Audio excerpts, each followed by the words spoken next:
So let me give the floor directly to our next speaker, Katja Villatoro, and she is with the Foundation for Independent Life. She's a group she joined in 2011, and she's been secretary of the Federation, and she has been active in the Valencia chapter of the Foundation, or the Federation. And she has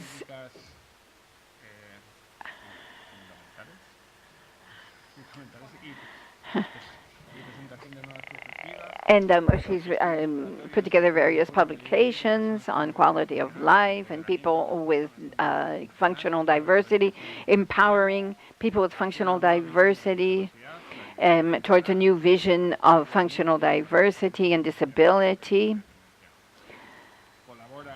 And she has worked as a coordinator of international conferences in the field and on conferences for women with functional diversity. And she's working on her doctoral thesis on personal assistance. And she's going to be talking about gender and functional diversity and independent living approach. The floor is yours, Katja. Thank you very much for being here with us today. And I'd like to thank all the people in the audience for coming, because after yesterday's very intense day, I know it's a great effort to come back today. I'd like to thank all the women and all the people, because not only are they women, all the people who talked about gender in previous conferences and gender in relation to functional diversity and discrimination and gender discrimination linked to functional diversity. I'd like to talk about people like Marita Iglesias, who was also mentioned yesterday. She's done tremendous pioneer work in the field. She initiated this movement with many other people. I talk about Elena Arnau, Soledad Arnau, who's written quite a bit on these topics we're just talking about, Monte Garcia. And I'd like to mention two people who are particularly important in my opinion, because they're the people who decided that I should be here today and the people who have helped me put my speech together. These are people who could have done this job just as well as I am. And I decided to accept the invitation because of a sense of responsibility. Nabonal and Estela, who are people who are working very intensively in gender studies and functional diversity. And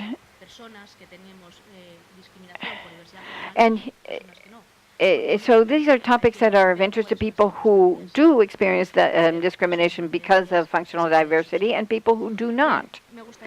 So having said that,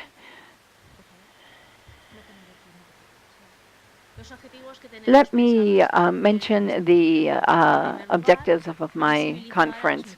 We want to give visibility to women with functional diversity. This is extremely important because often people believe that we're not women, and we're simply not of the feminine gender, because what we want to do is overthrow the hetero and patriarchal normative ableism that we have all come to live with. And we want to promote the model of human diversity through education. We want to establish inclusion as a transversal policy, and we want to give relevance to maintaining life, because that's extremely important. We want to include the points of the Pact Against Gender Violence, because these are things that people have been working to promote for many years, and we also want to stress the importance of social activism. Let me begin by defining gender. Well, gender is the situation that society places us in. Now, if we have a gender focus, well, then what we're trying to do is shed some light on the stereotypes that for many years we've lived with. It's something that is normal. And what we want to do is look at the qualities that are associated with all of these questions. We want to decide what role that we are pursuing and examine the responsibilities that we are assigned, the expectations, privileges we have, and the limits that men and women have, but particularly women have when we talk about gender. Well, gender studies have their origin, of course, in the feminist movement. And when I started putting my speech together, I thought that we're not only talking about having equal rights to men, but what we're really talking about is to be considered fully human, generically human. Because up until now, what men have done is occupy that neutral space, generically human space. And that's what women should be doing. Women also belong to what is that space of that is generically women. We also transmit life, but not only life, but of logos. We also transmit knowledge, in other words. Up until now, that this space appeared to be uniquely reserved for men interacting with each other. And so we have to take into consideration all of those women who have participated in culture and who have been invisible and silent up until now. And so we have participated as subjects, but we want to become first-class citizens. And discrimination for functional diversity is a tool for exclusion, whereby not everyone is accepted. So if you look at statistics, then you see that the general thought is that we all have the same needs. But that's not the case. That's not true. We have different needs. And what is citizenship? Well, that's the condition of being a member of an organized community and to have rights. Now, women many times can't exercise those rights, and because we belong to a group, which constitutes a community in which we live, often equality and rights are denied us because our bodies are different, or for differences in our senses, in the way we think, in the way we reason. Up until now, even feminism has hated us. Yeah, has hated us on many occasions. And Soledad Arnau wrote a very interesting piece where she talked about a glass wall. In spite of the fact that we are women, but since we're different from the standard, then we're never taken into account. And any time a resource was established for us, then it came through social services, not through the fact that we needed this as women. And that has always put us at a disadvantage. Well, there are lots of other examples, and I'll be bringing them up as we go along. So what we are demanding is to occupy our own space. In the macro survey that was taken in 2015, 23.5% of women who had suffered discrimination because of functional diversity had also been the victims of gender violence, compared in a much higher percentage compared to 23% compared to 15% for the general population. Many studies have been conducted that indicate that there are differences when resources are devoted to women who have been discriminated against because of functional diversity. However, there are no specific resources or impact policies that really have been designed to bring about equality. Politicians talk about this a lot, talk about equality a lot, but equality hasn't reached us when particularly when we're limited when it comes to using a resource. For example, in reaction to violence, gender violence, family violence, institutional violence, for example. Now, many of our colleagues have helped put together these documents I list here, and they are all activists. And I think it's important to stress how many people have participated. Violence, the violence that I have already alluded to, had already been examined in terms of the violence which occurs many times when a woman has been the victim of violence. And you can see that she's been battered, for example, because she's bruised. But there's also violence, or for example, in the case of a woman with a functional diversity is sterilized, or when an abortion is practiced on this person, thinking that it's better not to bring this person's child into the world rather than providing support for this person. People with functional diversity often aren't given any education in sexual matters, and nothing's done to help this person establish personal relationships, and so it makes it easy to abuse her. There's also cultural violence, moral violence, asexualization, something that we've suffered from on many occasions. It's as though we didn't have any feelings or or we didn't feel anything, or that we didn't have sexual needs. Guilt, and that's something else that society has thrust on us, where it's your fault because you're different. Well, because you're living in this situation, well, obviously you can't have access to all of these things you're talking about, and it's all your fault, and society has left you behind, and you've been submitted, as happens with many women. Structural violence is another problem, and that's where society forces you to be dependent. There aren't any resources for you. Since you're not a standard person, we have to give you resources, but we don't want to spend money on so few people, without taking into account your own taste and the things that you really need. And that you have to also, shall we say, educate the rest of society, so that people don't know you're there, they won't know who you are, you won't be able to have a relationship, that society won't be able to have a relationship with you. All of these discrimination issues have a name. It's called intersectionality. This is a name which a woman called Kimberly coined. I'm not going to pronounce her last name because it's hard and my English is not very good.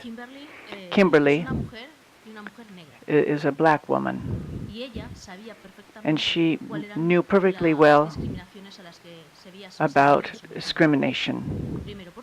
Firstly, she was discriminated against because she was a woman, because she had a different skin color, and then also there were other reasons. There was gender discrimination, ethnic discrimination, functional diversity discrimination, racial discrimination, sexual diversity discrimination, cultural discrimination. We have many, many types of diversities.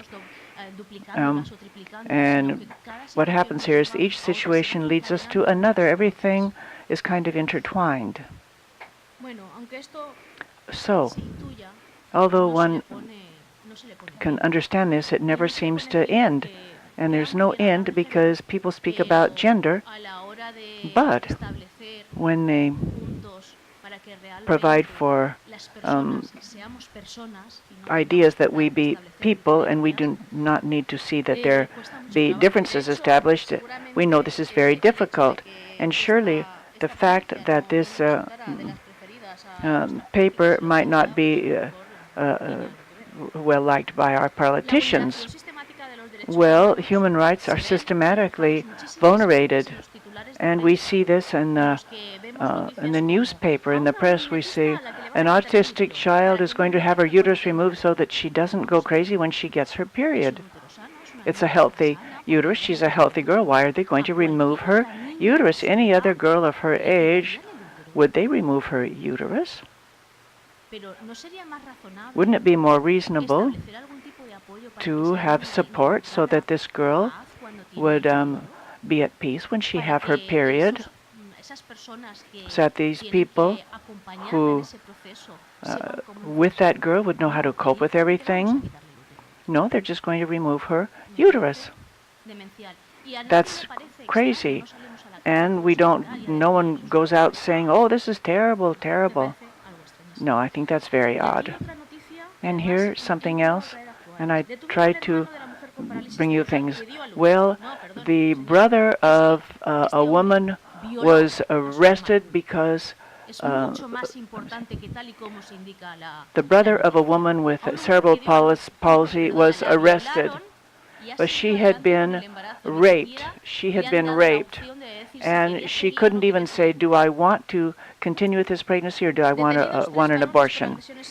3 males were arrested because of sexual aggression of 2 disabled women.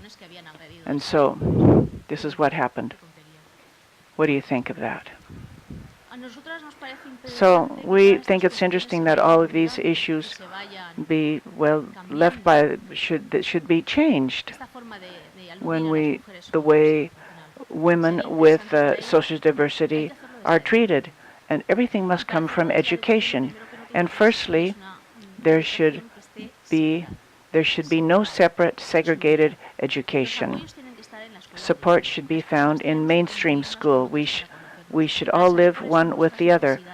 People should know about us and have ties and binds, relationships, so that there be networks. Without networks and without these networks, it's very difficult that we be able to establish resources so that this society be fair. I would like to remark that in Spain we have many rules and there are many regulations and rights. However, these rights and the regulations will never be fulfilled if society does not think that they are necessary and relevant, and if society isn't even familiar with those regulations. It's indispensable that these regulations be known. We have a marvelous regulation that says that there must be a promotion of liberty and freedom, and there should be barriers removed. However, this is not complied with, and this begins with education. It begins with our children. They are the most vulnerable ones of all. Without our boys and girls, and they don't know about gender, they don't go to the same school, and they need to get used to each other, and so it would be very difficult to go any place in the end. Oxfam and Intermon speak about voices against precariousness, women and poverty on the job in Europe, and women have been excluded from the beginning because males have had all the jobs, and they have a likelihood of being able to go farther.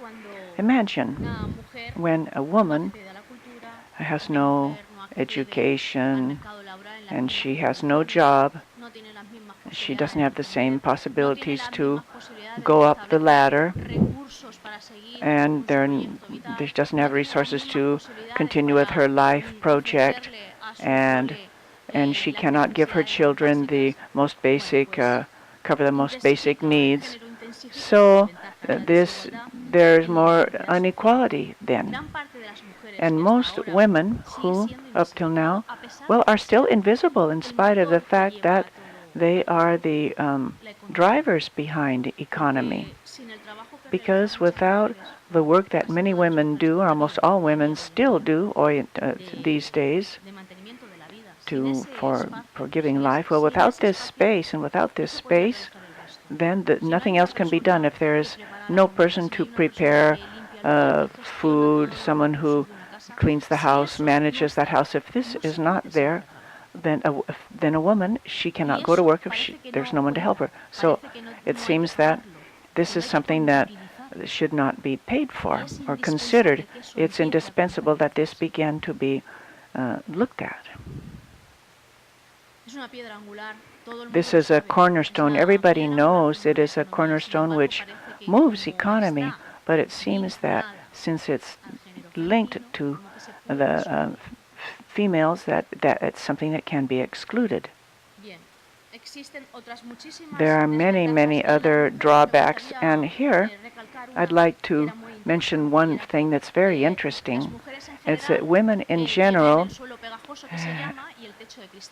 they have a glass ceiling, but women who are discriminated against because of their personal diversity, they've never even seen that glass ceiling. We're just stuck to the sticky floor. I would also like to mention something about the governmental pact against gender violence. And this government pact was established that the readings concerning the prevention of gender violence, that be seen in all varieties, that blind people can have access to Braille, and there can be sign language, easy reading, etc., etc. However, this is still pending, and it would be very interesting to specify the fact that we still have many difficulties when we need to leave a home, and we had to flee from a home. We need to find some place to live. Some people have bad situations. We know how to be able to get in touch with them to give mutual aid, and here it's very complicated because in the end, if you cannot be completely independent, then you cannot have access to this type of housing. Women are all the same. We need to activate the other protocols, so there should be recourses for women with functional diversity. And if here personal assistance were provided for, then very likely there would be a possibility to be able to flee if it were necessary. That is to say, if the person who violates you or abuses you as your partner. But we need to be able to leave a home where the person who abuses us might even be a relative. We would also be able to do this and be able to run away or to flee, and in case, and we could always do this as long as we had a personal assistant.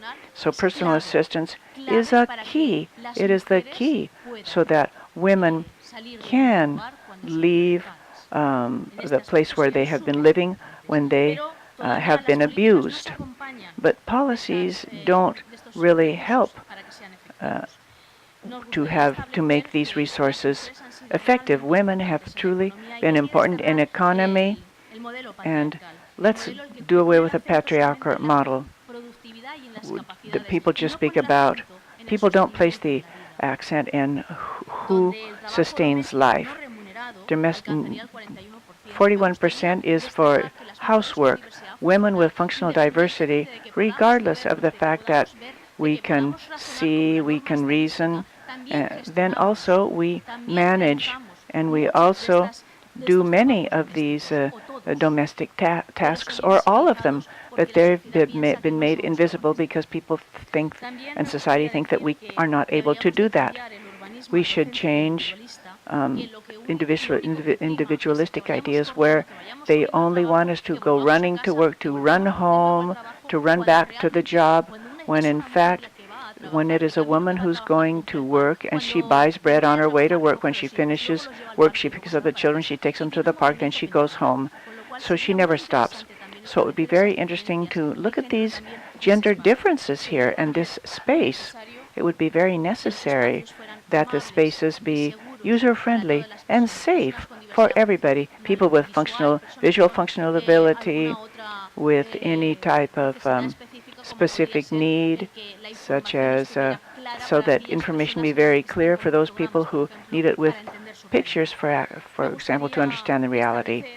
And I think that it is necessary that these mainstream policies should be intertwined because they all refer to universal access and inclusion, functional diversity, ecofeminism, and maintaining life, where we speak about care and maintenance of life. We are following these lines. That is why education is so necessary and training is so necessary. I listened to someone say it's not necessary to talk about inclusion because, this is education and training are for everybody. We need to reach a point where it might not be necessary to say that everything should be inclusive because this is for everybody. And maintenance of life, we can manage and we can tell someone when they need to sweep. And so, empowerment from feminism and taking this responsibility on board, saying, okay, we've got to change things. We've got to change things. And I'm going to be the first one to say, I will begin. And I will say how this change has to come about. Town planning is different. We don't need to have so many roads and so many cars and then forget about other things. Maintenance of life, and I'm almost finished, is important. There should be rules established and that human diversity be present. Very frequently when we try to look at any issue, if we're not within the statistical regulation, it seems that everything that happens to us is tied into our specific situation. If it's due to cognitive diversity, or you have a cognitive diversity, if it's a mental disease diversity, and this must be changed. And this with personal assistance, then surely there would be an important differentiation. I'd like to say that there is an open pathway which can be light at the end, and it's called salutogenesis. This is a change in the paradigm in healthcare, and it's salutogenesis or health genesis. And this is an idea that comes from Andalusia. So salutogenesis, it's self-help, self-care. It talks about participation, mutual help, mutual aid, things that we also say. And so all of these spaces refer to the same thing, and that we can all refer to the same thing when we talk about salutogenesis, health genesis. So we need to speak about health, and that we have to see where we're going to have to let the community know about this so other people can learn about this. I think it would be interesting to look into this, because here we'll be able to establish bonds, and so we can do away with the medical, with the idea of a doctor and rehabilitation idea. Once again, personal assistance is a human tool because it empowers one. This personal assistance should always be with direct payment. This is absolutely necessary. Self-managed. It should be flexible, and this will enable us to have personal autonomy. But personal autonomy, seeing this from two different points of view, the factic point of view, which seems to be is more than a recommendation, but factically you can do things yourself. But there's another very important aspect that everyone forgets about, and this is moral autonomy or independence. You know you want to do something, and this is autonomy or independence, and it seems that everybody forgets about this. Frequently people say that personal assistance, you can have one or two people for someone. Well, that's more sustainable. It is more sustainable. It's more safety, and there's a social return. And what is that? It always triples the resource that has been allotted for that. It's triples, so we think that's super important to continue with this. Well, we'll continue forging ahead and changing our society to bring it up to our human diversity. Thank you very much.